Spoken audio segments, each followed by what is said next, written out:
Hai Relser, bersama saya Kelvin di acara podcast Cakap di Balkon, Cakap di Balik Mikrofon dari studio Radio FM 93,3 MHz Radio Pemkat Deli Serdang. Ya, masa remaja adalah masa penting dalam kehidupan yang penuh tantangan dan perubahan jika dijalani dengan baik. Masa ini bisa menjadi waktu yang menyenangkan sekaligus membangun fondasi untuk masa depan yang lebih cerah. Kamu sebagai remaja punya peran penting dalam melawan narkoba. Bukan hanya itu untuk melindungi diri sendiri, tetapi juga untuk membantu teman-teman dan lingkungan agar bebas dari bahaya narkoba. Dalam rangka menanggulangi permasalahan narkoba di Kabupaten Deli Serdang, BNNK Deli Serdang berupaya menguatkan imunitas remaja melalui program ketahanan diri remaja. Nah, hari ini saya sudah kehadiran tamu dari BNNK Deli Serdang. Ada dari kakak Heni ya, kakak Heni Hasugian SKM, penyuluh narkoba dari BNNK Deli Serdang. Iya, Bang. Pagi kakak. Pagi, Bang. Tema kita hari ini menjadi remaja sigap. Iya, Bang. Siap siaga ancaman narkoba masa kini. Iya. Luar biasa ya. Iya. Kenapa lebih memilih untuk remaja?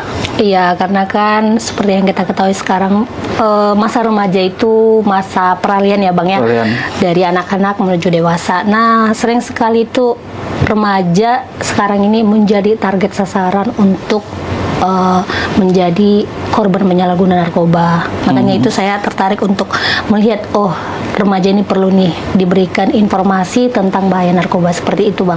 Dan kita tahu juga remaja ini ya pondasi ya. Iya. Pondasi untuk Indonesia ke depannya ya. Iya. Jadi kalau pondasinya sendiri nggak kuat, gimana untuk ke depannya gitu? Iya, betul sekali, Bang. Nah, Indonesia menuju emas ya, bukan cemas ya.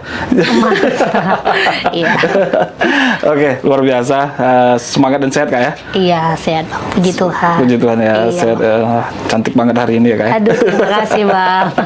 Kakak, menurut kakak ini alasan remaja itu biasanya menggunakan narkoba itu apa sih Kak? Iya, jadi seperti ini, Bang. Ada beberapa, kalau misalnya remaja itu kita lihat, ada beberapa alasan yang membuat remaja kenapa sih menggunakan narkoba. Itu yang pertama itu karena rasa penasaran dan ingin mencoba-coba. Nah, remaja sering sekali dia tidak tahu bahwasanya narkoba itu sangat berbahaya. Nah, dia penasaran, justru dicoba. Nah, kemudian justru ada juga karena ketidaktahuannya, makanya dia mencoba. Nah, yang kedua itu karena pengaruh teman sebayanya. Nah, bisa jadi karena temannya yang dekat sama dia mempengaruhinya. Dia melihat, oh, ternyata si A memakai narkoba, dia juga ikut-ikutan untuk memakai narkoba. Atau juga karena ingin diterima dalam suatu kelompok. Nah, dia memakai narkoba. Terus yang ketiga alasannya itu bisa jadi karena ada masalah keluarga. Mungkin karena pengaruh orang tua yang broken home, atau mungkin karena ada masalah sosialnya juga, atau mungkin karena ada masalah di sekolah. Nah, pelariannya ke narkoba itu sendiri. Terus bisa jadi karena kurang komunikasi. Iya, dengan orang tuanya. Nah, bisa jadi anak tersebut orang tua tidak terlalu care, entah dia ada masalah di sekolah atau masalah di luar apapun. Nah, orang tua sering tidak bertanya. Nah, itu yang membuat si anak merasa tidak diperhatikan, akhirnya dia mencari jalan pintas. Nah, bisa juga karena faktor lingkungan. Lingkungan sekitarnya banyak menggunakan atau memakai narkoba, akhirnya dia terpengaruh, dia juga ikut untuk memakai. Atau juga faktor karena narkoba tersebut gampang untuk didapat. Nah, itu yang sering membuat seseorang itu atau remaja itu sering menjadi atau memakai narkoba tersebut, gitu Bang, kira-kira. Nah, kan tadi tema kita menjadi remaja sigap ya kan? Iya. Artinya siap siaga ancaman narkoba. Iya.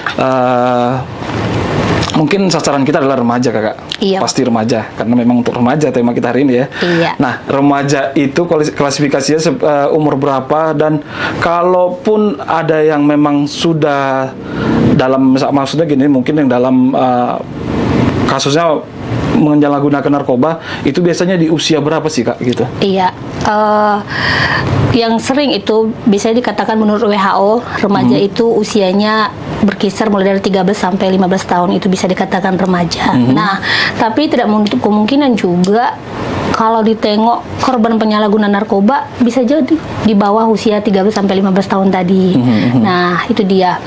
Ada juga pernah kita melihat ada korban di bawah usia. Di bawah usia remaja tadi. Itu dia. Nah, tapi yang paling seringnya sih Bang di usia 13 sampai 15 tahun tadi. Remaja-remaja yang memang masih pelin-pelan, masih gampang terpengaruh gitu Bang. Nah, tadi sempat saya membacakan sedikit program ketahanan diri remaja, Kakak. Iya, Bang. Ini yang dimaksud program ketahanan diri remaja ini seperti apa, Kakak? Iya. Jadi gini, Bang. Karena memang melihat remaja sekarang ini banyak yang menjadi korban penyalahgunaan narkoba, akhirnya BNN sendiri membuat yang namanya program ketahanan diri remaja, di mana program ini dimaksudkan supaya remaja teman sebaya itu dilatih untuk menjadi remaja yang bisa siap siaga, baik dari segi mentalnya atau segi kesiapan sosialnya, supaya bisa memberikan dampak yang positif nantinya. Bisa ada mentalnya bisa sangat-sangat kuat untuk yang namanya terhadap ancaman bahaya narkoba itu, begitu Bang. Makanya dibuat program ketahanan diri remaja supaya nantinya remaja bisa menjadi remaja yang siap siaga terhadap ancaman bahaya narkoba masa kini, gitu Bang. Dan untuk di Deli Serdang ini sudah banyak nggak sih remaja yang bergabung dalam program ini, Kak? Iya, jadi begini Bang, karena memang kuota yang diberikan oleh BNN itu hanya setiap kita melaksanakannya itu sudah kita laksanakan kalau tidak salah mulai dari tahun 2021. Nah, ini dikhususkan bagi 10 orang remaja saja. Nah, tapi ini kita fokuskan di desa atau kelurahan yang menjadi tempat desa bersinar kita, bersinarkoba. Nah, misalnya seperti ini Bang. Misalnya kita memfokuskan target sasaran kita, lokus desa bersinar kita di desa A. Nah, dari desa tersebut kita utamakan supaya kita ambil menjadi peserta program ketahanan diri remaja tadi dengan membentuk yang namanya remaja teman sebaya, seperti itu Bang. Nah, kalau misalnya di dalam desa tersebut ada 10, misalnya ada 5 sekolah seperti itu, ya berarti dari 5 sekolah tersebut nanti kita upayakan supaya mereka bisa menjadi peserta program ketahanan diri remaja tadi, seperti itu Bang. Jadi kalau misalnya di Deli Serdang belum semuanya sih Bang remaja yang ikut ya, namun kita harapkan remaja yang kita latih tadi bisa menjadi perpanjangan tangan kita untuk menjadi seperti relawan kita lah, relawan kita untuk menyampaikan informasi bahaya narkoba tadi, seperti itu Bang. Dan mereka nanti akan dilatih, Kak, ya? Iya, kita latih. Jadi ya program kita tadi, kita melatih mereka menjadi fasilitator remaja, biar nanti mereka menyampaikan informasi yang kita latih tadi ke teman-teman sebaya lainnya di sekolah itu ataupun di luar sekolah, entah di lingkungan rumahnya atau dimanapun mereka bisa menjadi relawan kita, seperti itu Bang. Nah, kalau ada nih mungkin remaja yang menggunakan narkoba, iya, dan setelah melihat video kita jadi pengen gabung nih Kak, iya, kira-kira boleh gak sih atau punya kriteria tersendiri nggak sih untuk menjadi relawan ini? Nah, kalau contohnya tadi yang sudah pemakai, jadi saya kan pengen berhenti nih, boleh nggak sih gabung jadi relawan gitu? Iya, jadi seperti ini Bang, kriterianya untuk menjadi relawan nanti, menjadi peserta remaja sigap tadi, itu yang paling utama kan kita utamakan di desa atau kelurahan yang menjadi target kita untuk menjadi desa bersinar di tahun berjalan. Nah, kemudian kita harus melihat bahwasanya siswa tersebut aktif dalam kegiatan, entah itu kegiatan forum kesiswaan ataupun kegiatan pramuka, mereka harus aktif. Terus dia berusia kurang lebih 13 sampai 15 tahun. Nah, terus kita harus seimbangkan antara laki-laki dan perempuan. Misalnya kita membutuhkan 10, berarti dalam satu desa bersinar tersebut ada misalnya 5 sekolah, berarti kan kita butuh 2 orang per sekolah. Berarti gitu. dalam satu sekolah kita ambil, kita usahakan dan kita upayakan itu diambil 1 laki-laki dan 1 perempuan. Seperti itu, Bang. Terus dia nanti bisa untuk kita latih. Dia harus mau untuk kita latih mempelajari. Ada nanti yang namanya modul sigap, siap siaga ancaman narkoba tadi. Nah, mereka harus siap untuk mengikuti pelatihan yang kita berikan. Kemudian nantinya setelah kita latih, mereka bisa menjadi fasilitator remaja tadi. Seperti itu, Bang, kira-kira kriterianya. Dan kakak berharap nih, Kak, harapan kakak deh untuk program ini ke depannya bagaimana kira-kira? Iya, kita harap jangan sampai kegiatan ini misalnya udah selesai jangan seperti itu. Ya, harapan kita ada kesinambungan antara ada rencana aksi dari remaja tersebut. Kalau misalnya kita sudah selesai, walaupun misalnya pelatihannya sudah selesai, ya harapan kami para fasilitator remaja yang sudah dilatih tetap bisa bergerak aktif melaksanakan rencana aksinya. Seperti itu, Bang. Jangan karena sudah selesai berarti selesailah kerjaan kami. Jangan seperti itu. Dan program ini kali kakak sempat mengatakan dimulai dari tahun 2021, Kak, ya? Iya, kurang lebih sampai seperti saat ini 2025. Iya. Menurut kakak program ini sangat-sangat bermanfaat. Apakah juga pengguna narkoba saat ini di remaja semenjak 2021 sampai 2025 ini berkurang? Iya, kita lihat sih ada dampak positifnya dilaksanakan seperti itu, Bang, karena otomatis kan fasilitator itu kita lihat ketika kita evaluasi mereka kan sudah ada beberapa setelah selesai kegiatan kan kita selalu melaksanakan yang namanya evaluasi. Kita kunjungi lagi sekolah-sekolah tersebut. Nah, ketika kita lihat bahwasanya di sekolah tersebut mereka bekerja, fasilitator tadi bekerja, angka penyalahguna narkoba di sekolah ya, lingkup sekolahnya itu ya semakin berkurang sih, Bang. Berarti ada informasi yang kita sampaikan itu dan disampaikan sama remaja tersebut berarti nyampe ke mereka. Mereka tahu bahwasanya narkoba itu sangat berbahaya. Seperti itu, Bang. Selain ke sekolah, ada nggak sih tempat lain untuk penyuluhan narkoba ini buat remaja? Ada, Bang. Kita misalnya kalau misalnya diundang oleh kepala desa, misalnya seperti itu dengan mengundang para remaja atau masyarakat, kita laksanakan juga, kita datangi. Oh, nggak harus ke sekolah ya? Tidak harus ke sekolah, Bang. Karena lingkup kita kan, Bang, lingkungan pemerintah, swasta, masyarakat, dan pendidikan itu pasti kita jangkau, Bang. Tujuannya memang di mana remaja rame gitu ya? Iya, kalau Bang. bisa, karena tujuannya memang sasarannya itu adalah remaja gitu. Iya, remaja yang paling kita utamakan, namanya generasi penerus ya kan, generasi bangsa. Ya, itu, kan kita tahu nih lagi rame-ramenya kalau remaja di kafe itu. Nggak apa-apa ya. Yang penting niatnya baik, nggak apa-apa ya. Sasarannya yang penting remaja gitu ya. Iya, Bang. Oke, luar biasa, bukan hanya di sekolah tapi juga banyak juga yang memang diundang-undang nggak ya untuk penyuluhan narkoba tadi ya, Kak. Iya, Bang. Nah, itu luar biasa. Podcast kita yang sebelumnya ada hal yang memang menarik, Kak.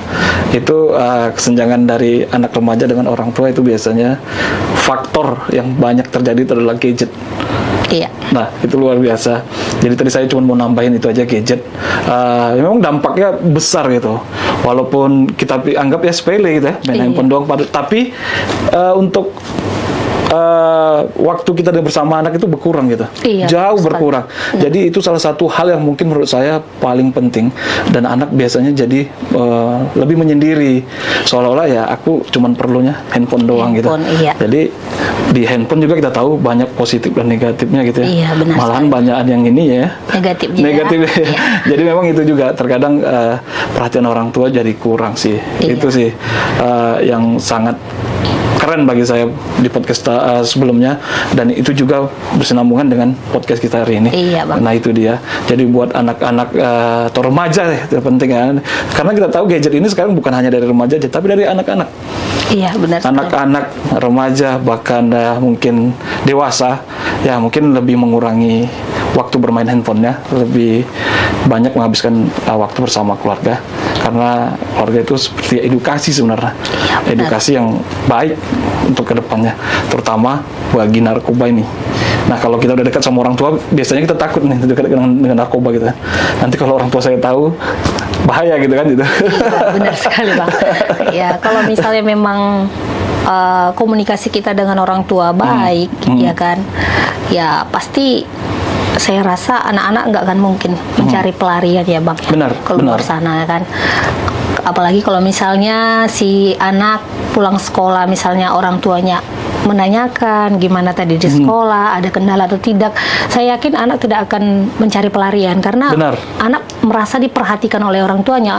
Ada masalahnya orang tua mendengarkan, jadi tidak melulu ketika misalnya orang tuanya salah, orang tua tidak bisa disalahkan, jangan Benar, seperti itu, benar, ya benar, kan? benar. Nah, jadi anak juga merasa oh disayangi, orang tua pun dihargai. Saya rasa tidak akan mencari pelarian mereka. Pelariannya ketemu teman yang menggunakan narkoba. Iya, gitu ya. benar sekali Bang. Ngefly. Iya.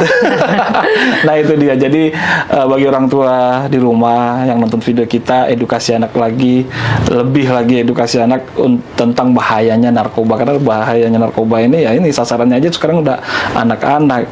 Itu bahaya banget sebenarnya. Oke, Kak, untuk pihak-pihak yang terkait dalam program kita ini kira-kira siapa aja nih Kak? Iya. Jadi gini Bang, sebelum kita laksanakan yang namanya program ketahanan diri remaja melalui Remaja Teman Sebaya ini, biasanya kita dari BNN akan melakukan yang namanya koordinasi awal. Koordinasi awal melalui audiensi dengan para pemangku kepentingan. Misalnya seperti OPD yang terkait seperti Dinas Pendidikan. Nah, kita berkolaborasi dengan Dinas Pendidikan karena itu tadi kita mau menentukan sekolah mana di desa tersebut yang bisa untuk kita jadikan kita ambil sebagai peserta untuk kegiatan ini. Kemudian kita berkoordinasi juga dengan kuartir cabang Pramuka. Nah, terus dengan kepolisian resort atau polsek, terus dengan OPD terkaitnya, baru dengan kepala desa atau kelurahan yang dijadikan desa bersinar tadi. Nah, mereka-mereka inilah harus kita lakukan yang namanya audiensi supaya menentukan target awal pemetaan terhadap peserta Remaja Teman Sebaya tadi. Seperti itu Bang. Nah Kakak nih Kak sebagai penyuluh narkoba nih Kakak. Iya Bang. Harapan Kakak nih program ini ke depannya seperti apa? Ya, harapan kami dengan adanya kegiatan program Remaja Teman Sebaya ini, kami harapkan remaja tersebut bisa untuk bertambah-tambah angka prevalensi penyalahgunaan narkoba semakin menurun di kalangan remaja. Nah, jadi kalau misalnya nanti remaja-remaja yang kami latih, yang telah dilatih itu bisa bergerak aktif, bekerja untuk menjadi perpanjangan tangan kami supaya remaja-remaja banyak yang tahu bahwasanya narkoba itu sangat-sangat berbahaya. Seperti itu harapannya ke depannya Bang. Mudah-mudahan juga ini program ini tetap bisa berjalan dan semakin menjangkau banyak remaja atau anak-anak SMP yang bisa untuk menjadi relawan kita, relawan Remaja Teman Sebaya. Seperti itu Bang. Dan kalau bisa lebih banyak lagi pihak yang terkait yang gabung nggak ya? Iya. Tapi kalau untuk di lapangan sendiri ada nggak sih kendalanya? Iya kan sering sekali Bang kegiatan ini kan kita laksanakan berbarengan dengan jam belajar anak sekolah. Jam belajar. Iya, walaupun sebenarnya anak sekolah tersebut, fasilitator yang telah terpilih tersebut, kita kan pasti permisikan dulu ke gurunya bahwasanya mereka menjadi, dan kepala sekolah pasti mengetahui seperti itu, guru juga mengetahui. Nah, tapi sering mereka ya kurang disiplin waktu lah ya, karena ya mungkin kita juga nggak bisa salahkan karena berbarengan dengan jam belajarnya tadi. Ya, terus sering sekali mereka atau mungkin karena setelah dipelajari, setelah diberikan pelatihan, ternyata berat nih kerjaan kami. Nah, ujung-ujungnya mereka kayak seperti kurang antusias gitu. Semangatnya berkurang untuk yang namanya menjadi perpanjangan tangan kami tadi. Nah, ujung-ujungnya apa? Rencana aksi yang mereka telah rencanakan itu ketika kita evaluasi nggak bisa sepenuhnya terlaksana. Nah, tapi kalau misalnya kita tanya, kita evaluasi kembali kendalanya di mana, ya kendalanya kurang mereka ada alasannya juga, kurang dana, seperti itu, tidak ada anggaran untuk melaksanakan kegiatannya. Padahal kan kita tidak menuntut kegiatannya harus yang begitu. Wow, gitu ya. Iya, ya paling utama aja misalnya pada saat kegiatan pramuka misalnya, ya mereka berbicara aja bahwasanya narkoba itu berbahaya. Hanya seperti itu aja, sesederhana itu aja. Ya, saya rasa itu informasi tentang bahaya narkoba sudah sampai ke mereka. Nah, sampai ke temannya ini menyampaikan lagi. Nah, seperti itu kan berarti sudah semakin bertambah orang yang mengetahui bahwasanya narkoba itu berbahaya. Gitu sih Bang harapan kita. Nah, itu dia sebenarnya informasinya ya, seperti penyampaian dari teman ke teman aja udah seperti jaringan dan itu udah bermanfaat banget gitu ya. Iya. Atau mungkin pas Ben datang ke sekolahnya malah waduh datang nih Bennya, ayo kabur deh. Takutnya malah seperti itu ya Bang, malah itu yang ditakutkan ya kan. Padahal kita memang pengen mengedukasi buat remaja ya. Bener. Jadi ini tapi alasannya mungkin ya berbenturan dengan jam pelajaran tadi itu tadi ya. Oke, mungkin program yang berikutnya akan disesuaikan waktunya ya. Iya, jadi ya Bang, semoga aja karena kalau dilaksanakan di hari libur, kita kan tidak bisa mengganggu hari libur mereka juga. Nah, itu dia berbenturan dengan waktu tadi yang agak ini. Muridnya justru males gitu ya? Iya. Lebih enak nonton film Doraemon ya? Iya, benar. Gitu. Oke deh, luar biasa. Kakak, closing statement kakak ini buat masyarakat luas Deli Serdang. Yang terakhir kakak, apa yang mau kakak sampaikan dan terkhususnya buat remaja yang ada di Deli Serdang ini kakak? Oke. Jadi bagi masyarakat Deli Serdang, khususnya bagi remaja-remaja yang ada di Deli Serdang, mari kita sama-sama untuk yang namanya mencegah bahaya narkoba. Narkoba itu sangat-sangat berbahaya. Jadi jangan pernah coba-coba. Mari kita sama-sama untuk yang namanya jauhi narkoba. Jadilah menjadi remaja sigap, siap siaga ancaman narkoba. Terima kasih. Oke, luar biasa buat Kak Heni. Kak ini kalau remaja di luar sana nanti pengen tahu lebih banyak info nih Kak ini, kira-kira bisa menghubungi kemana? Atau mungkin Instagramnya Kak ini? Iya, boleh ke Instagram kita, ke media sosial kita, atau bisa juga ke call center kita. Call center kita ya? Iya, call center BNN Kabupaten Deli Serdang ada. Nah, nanti, tapi kalau misalnya untuk memberikan informasi, ya jangan memberikan informasi yang tanggung-tanggung, yang tidak akurat. Tidak akurat. Iya. Kami pastikan bahwasanya ketika ada nanti informasi pengaduan atau apapun itu yang mau ditanyakan, call center kita fast respon, cepat tanggap, seperti itu Bang. Oke, luar biasa ya, karena kita tahu remaja adalah pondasi masa depannya Indonesia. Jadi sasarannya adalah tema hari ini adalah remaja, agar remaja itu menjadi generasi emas, bukan cemas ya Kak. Iya. Oke, luar biasa. Hari ini podcastnya, terima kasih buat Kak Heni udah meluangkan waktunya datang ke podcast kita. Saya berharap tema kita berikutnya tak kalah asik ya Kak. Iya. Dan kita tunggu loh kehadiran yang kedua ya. Siap ya. Oke deh, buat masyarakat luas Deli Serdang, jangan lupa like, komen, dan subscribe channel Pemkab Deli Serdang. Saya Kelvin mewakili Kak Heni dan seluruh tim yang bekerja. Mohon maaf jika ada salah kata. Sampai jumpa kembali. Bye-bye. Bye-bye.